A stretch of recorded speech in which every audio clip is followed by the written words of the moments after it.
Hello everybody, how are you going? And welcome to Blackfly, another hopefully awesome video from the NFB, the National Film Board of Canada, which always seem to produce some weird and wacky and wonderful stuff that does leave you questioning it. Oh, yeah, even the sound from the start. Oh.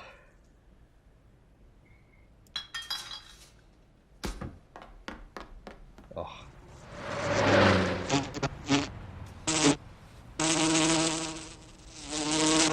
Jeez.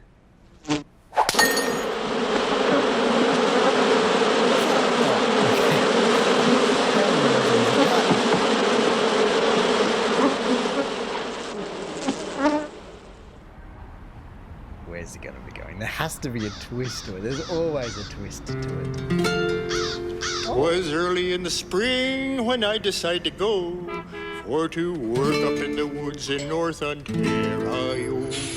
And the unemployment office said they'd send me through to the little Abitibi with the survey crew. And the black flies, the little black flies, always the black fly, no matter where you go, I'll die with the black fly pricking my bones in North Ontario, in North Ontario. Whoa. That did take a turn. I mean, it's not particularly as graphic as some of the other things that we have seen, or even as grossly worldwide as an atomic bomb that we've also seen, but he just said, I'll die with the black fly picking at my bones in North Ontario. And that's kind of a grotesque image, isn't it? Just watching it, I guess there's also going to be maggots mixed in there as well, but just the flies. I mean, it's the cycle of nature, and it happens to plenty of animals and everything worldwide, but just to kind of think about that happening to you isn't a very pleasant thing to be having. But hey, I also do just love the animation style. It does obviously remind me of The Big Snitch, and in that regard, when did this come out? Obviously 9 years ago is when they posted it, but 1991 allegedly. Obviously that is a long time after The Big Snip, but it almost feels like this is just paying homage to it or something. And then especially just starting you off in the perspective and in the shoes of the fly, flying around at Mach 6, and it almost looks like you get to see yourself in the reflection, or I'm not too sure what that would be that we are looking at here. I mean, it's clearly a fly, but whatever it is, whether you're looking at another fly or you're looking at yourself, that's definitely a black fly with those big green eyes. And so now I'm trying to wonder, what are the flies like in Canada? Are they big and black and green, or are they like little tiny things that just bite you everywhere? The man Black Toby was the captain of the crew, and he said, I'm gonna tell you boys what they're gonna do. They want to build a power dam, we must find a way for to make the little lamb flow the other way. With the black flies, the little black flies, always the black fly, no matter where you go, I'll die with the black fly picking my bones in North Ontario, in North Ontario. The human buffet, he was going crazy. I mean, those wine glasses are particularly tiny, but they cleaned up an entire human carcass like it was nothing. Only between the 5 of them or something like that. So they must be big little black flies. I mean, even just seeing though, some of this little imagery here, it kind of does feel a little bit too close to home in some ways, just watching this guy, poor guy, crawl around. I mean, if nothing else, there's a reason that Australia is kind of renowned for its straw cork hats and things like that, and that's for the flies. And so why is Canada also apparently having a fly problem? I mean, I don't know if you could really compare the pair. I don't know how the flies compare. I don't know if they bite you or if they're annoying, if they try and go up your nose, in your ears, in your eyes, everything like the Australian flies do. But how they're being described, it certainly feels as though they could be quite close to that. And that's just, when you see that millions of them around like that, chasing you down, trying to drink your sweat, anything that they can get off you, it makes sense from their perspective. But it's just, you would die with the bones just absolutely raw. In that regard, it then does also make sense as to why the captain needs his long locks and to also just be continuously moving as his hair is serving, I guess, as the cork hat, as it's just waving around, patrolling the skies for the flies and everything like that. And I've also just noticed, or I've also just paid attention to the fact that there's a moose in that crowd. I did notice it the first time round, but I kind of didn't think anything of it. But now I'm wondering, is it something that they also biting the animals as well, because I know that there are problems where sheep have to get docked and things like that because the flies can be a problem. They can also bite cows, all those kind of things, and so maybe the moose wants to know and grow its hair out as well to at least attempt to learn how to deal with these little black flies. And then especially just to be working out there, just chopping timber, concrete, stone, anything like that. You're going to be sweating, like I said. Oh, you just won't be able to get away with it. All the water up in Canada is going to provide such a breeding ground for all of them. So we survey to the east, survey to the west, and we couldn't make our minds up how to do it best. Little lamb, what shall I do? For I'm all going crazy with the survey crew. And the black flies, little black flies, always the black fly, no matter where you go. I'll die with the black fly into my bones in North Ontario, in North Ontario. I thought there were going to be maggots or something swimming, but these flies have come prepared like chickens in choppers and cows with guns. The flies have snorkels and they are after your bones. Just at the bottom of the lake, one of the many, many lakes. Doesn't matter if you're surveying high, low. I mean, let's just see. How high do we reckon this entire pole marker would be? Are they foot markers? They certainly could be.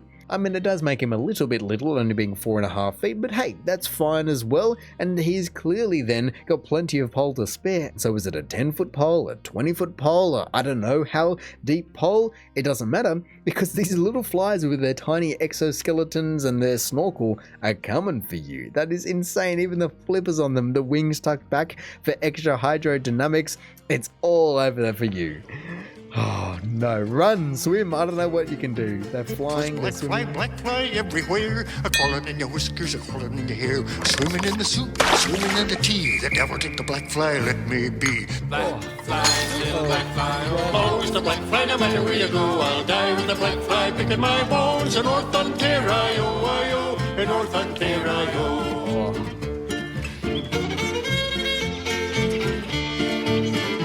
Go for it.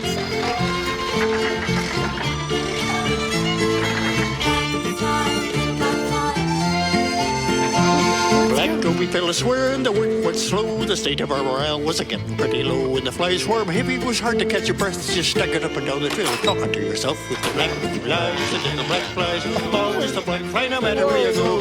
Die with the black fly, picking my bones in North Ontario, in North Ontario. These flies are very well prepared, and they're also incredible flyers by the fact that they can fly on the moon with zero, let's call it zero atmosphere. They are still able to generate enough lift to get them straight to your rocket that was turned into a tree and also lift a tree.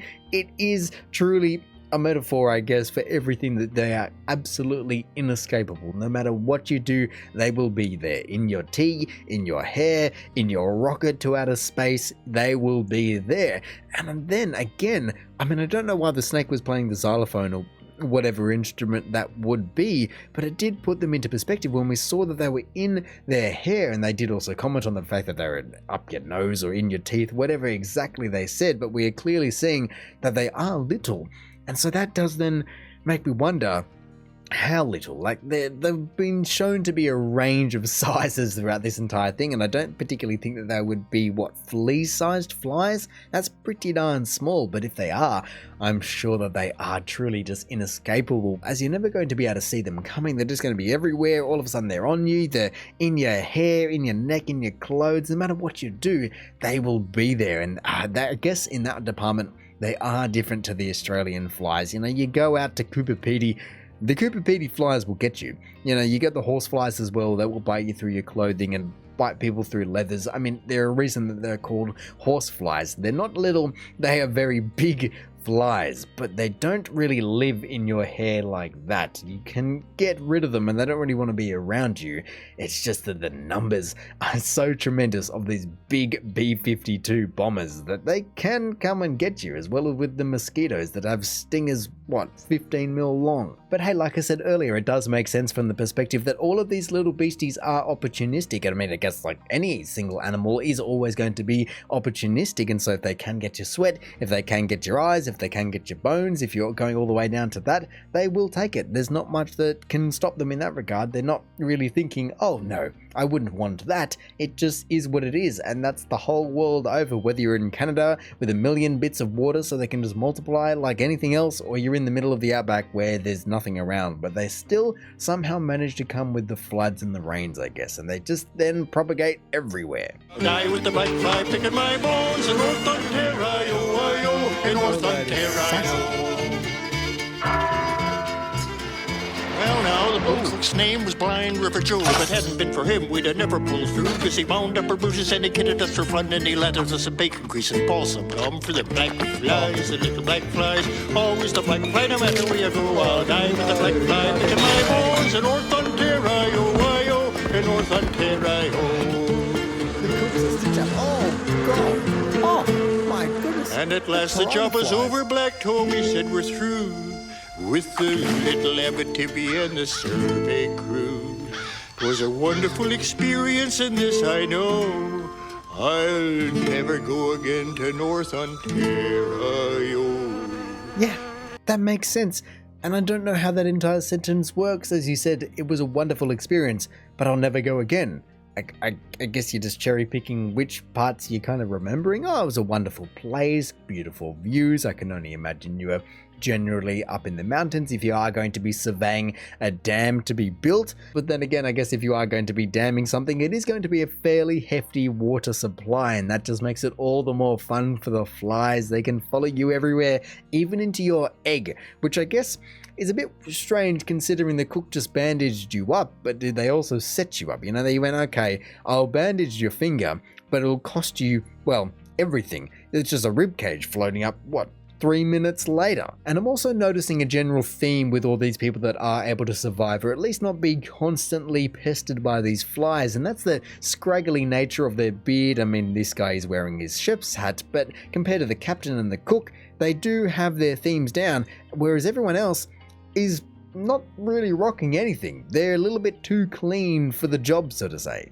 So and at last the job was over, Black Toby said we're through with the little Abitibi and the survey crew. Was a wonderful experience, and this I know, I'll never go again to North Ontario. Covered in lights. Flies, the little black flies, always the black fly, no matter where you go. I'll die with the black fly picking my bones in North Ontario, in North Ontario. The black flies, the little black flies, always the black fly, no matter where you go. I'll die with the black fly picking my bones in North Ontario, in North Ontario. That's fair enough, Cole. Ooh, here we go. The Blackfly song was written in 1949. Okay, that makes more sense and puts the entire thing into context, kind of surrounding both the animation style, which is going to be referencing the time, but also the surveying of the area. I guess they are still going to be building hydroelectric dams, but that time, and it just felt older than 1991. It also does make a lot of sense that he has direct experience with what he is talking about, as it says Wade Hemsworth, actually. That's quite a famous name these days, but after working in the North Woods of Ontario in Canada back in, 1945, 1948, 1949, I mean, that does put it into perspective after the war efforts.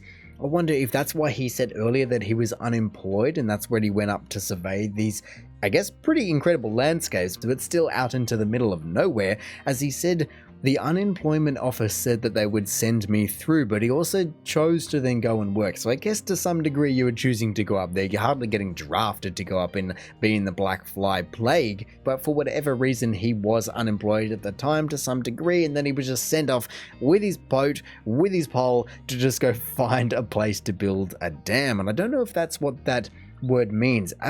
He said it a few times, and I'd have missed the pronunciation, but I don't think that I've ever seen that word previously. And also, I did just want to be talking about this boat because this thing must be powered by black flies, considering that nothing stops it. It goes over land, it goes over hills, it goes through trees, it goes through rail, it goes anywhere. I mean, he does eventually get back onto the train, but even then, where did the boat go? It really took him from A to B like nothing else seemingly can. It turned into a hovercraft, and I don't think that particularly was unless you have some fly power. Like they said though, or like they showed, you can lift an entire tree and turn it into a rocket apparently if you are these black magic flies. But look, overall, once again, just a fantastic suggestion to be checking this one out, as it was nicely different in the fact that it didn't take a very dark turn. Like the cat came back was just gruesome, the big schnit was just too big thinking, where this is very, like I said, close to home. Every single person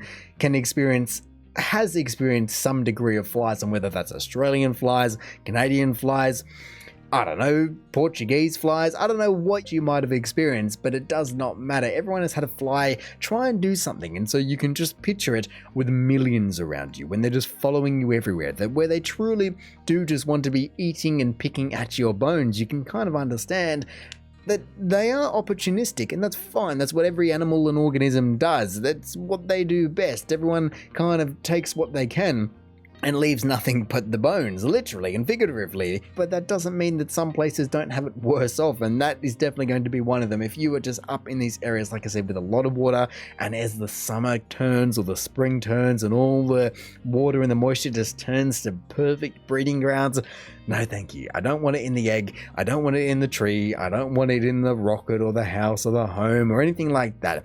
Yes, if you're getting paid for it, it will entice some people up there, but there was a reason that he said he will not be going back. He enjoyed his time, but he won't be going back. And really, in the end, we saw that he did just get out of there as soon as possible. And as much as I'm sure the landscape is incredible, the black flies and the mosquitoes and anything else can certainly ruin your day, unlike the song.